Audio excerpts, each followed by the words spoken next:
ამერიკელმა სოციალისტმა ჰასან ბაიკერმა იელში სიტყვით გამოსვლისას განაცხადა, რომ საბჭოთა კავშირის დაშლა გახდა მე-20 საუკუნის უდიდესი ტრაგედია და სწორედ ამან მისცა ბიძგი ნეოლიბერალიზმს, რომელიც დღეს დასავლეთს ანგრევს. საბჭოთა კავშირის დანგრევა იყო მე-20 საუკუნის ერთ-ერთი უდიდესი კატასტროფა. აურაცხელი ზიანი მიადგა თითოეულ ქვეყანას, რომელიც მასში შედიოდა. ბავშვთა პროსტიტუცია, თვითმკვლელობის რაოდენობის მკვეთრი ზრდა, სიცოცხლის ხანგრძლივობა მკვეთრად შემცირდა. ამასთანავე შეერთებულ შტატებს აღარ ყოლია კონკურენტი მთელ მსოფლიოში და სწორედ ამ მრავალპოლარულობის გაქრობის გამო დაჩქარდა ნეოლიბერალიზმი, რომელიც დღეს ანგრევს თითოეულ დასავლურ ქვეყანას, შეუზღუდავი და უკონტროლო სიხარბე. ჩვენსავე წარმატებებს მივყავართ ჩვენი დაღუპვისკენ, ლიბერალური სისტემის დაღუპვის და კრახისკენ. შეერთებული შტატები კატასტროფას უმატებს, თქვა ჰასან ბაიკერმა.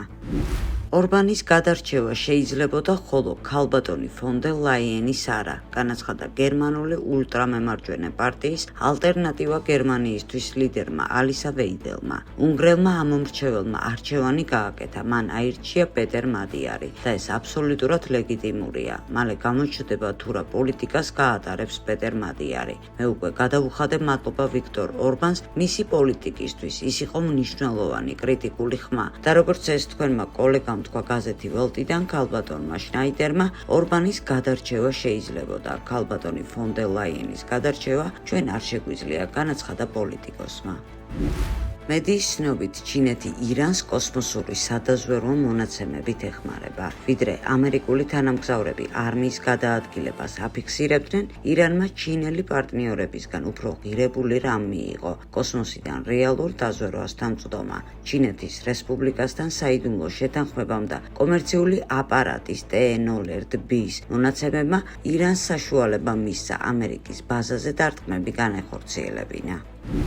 CNN-ის ცნობით, ირანმა შეინარჩუნა სარაკეტო გამშვები დანადგარების სულ ცოტა ნახევარი, მაინც და არა 10%, როგორც ამას მანამდე ამერიკის ხელისუფლება ამტკიცებდა. თქვენ ახლა ეკრანზე ხედავთ ერთ-ერთ ობიექტს, ეს ირანია, ჩანს როგორ მუშაობს სამშენებლო ტექნიკა. ისინი გათხრებს აწარმოებენ. არსებული მონაცემებით ისინი წმენდნენ რაკეტების გასაშვებ დანადგარებს, რომლებიც აღმოჩნდა მიწის ქვეშ ცეცხლის შეწყვეტის რეჟიმის ფონზე. ამ ფოტოების თანახმად იწმინდება დაბლოკილი გვირაბების დანგრევები. მნიშვნელოვანია კონტექსტის გათვალისწინება. დიახ, ფორმალურად ახლა ცეცხლის შეწყვეტის რეჟიმი მოქმედებს და თავად ის ფაქტი, რომ ისინი გამშვებ დანადგარებს წმენდნენ, თვალსაჩინოა. მაგრამ არსებობს სხვა მომენტიც. ამერიკული დაზვერვის ბოლო შეფასებით ერთთვიანი საბრძოლო მოქმედებების შემდეგ ირანის სარაკეტო გამშვები დანადგარების ნახევარი შენარჩუნებულია. ამიტომ მიუხედავად ამერიკის პრეზიდენტის განცხადებებისა, თითქოს ომი დასრულებულია და შეერთებულმა შტატებმა გაიმარჯვა, ეს რეალობა კვლავ მნიშვნელოვანია და ბევრი ამ გამშვები დანადგარებიდან მიწის ქვეშ შესაძლოა აღმოჩნდა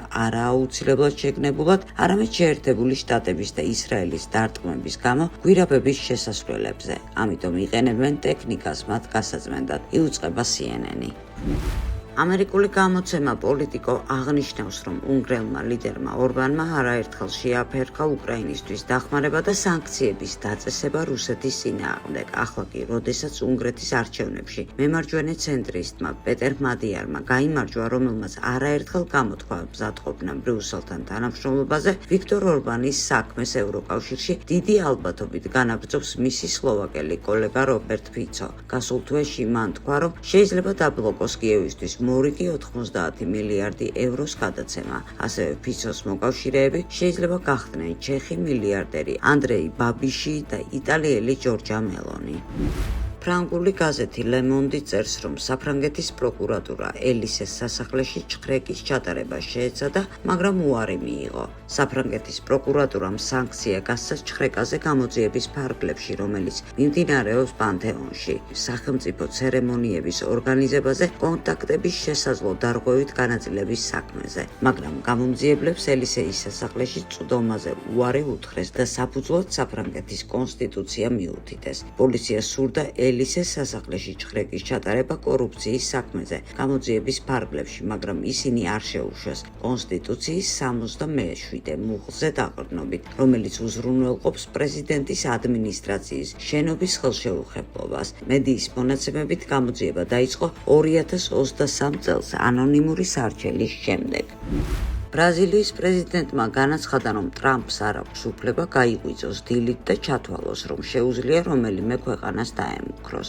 არასწორია, რომ მსოფლიოს ასეთ ვითარებაში აღმოჩნდა. ეს არის არასწორი. ტრამპს არ აქვს უფლება გაიღვიძოს დილით და ჩათვალოს, რომ შეუძლია რომელიმე ქვეყანას დაემუქროს. მას არ აქვს ამის უფლება. ის ამისთვის არ აურჩევიათ. მსოფლიო მას ამის უფლებას არ აძლევს. ამერიკის კონსტიტუცია ამას არ ითვალისწინებს, მით უფრო არ ითვალისწინებს ამას გაეროს წესდება. მაშინ რა გვაკლია? გვაკლია ის, რომ პოლიტიკურმა ლიდერებმა აიღონ საკუთარ თავზე პასუხისმგებლობა და აღიარონ, რომ მსოფლიო ამ ქვეყნის საკუთრება არ არის. როგორი მნიშვნელოვანიც არ უნდა იყოს ეს სახელმწიფო. სწორედ დიდი ქვეყნების პასუხისმგებლობა ამ მშვიდობის შენარჩუნება მთელ მსოფლიოში, განაცხადა ბრაზილიის პრეზიდენტმა ლუის ინასიო ლულა და სილვამ.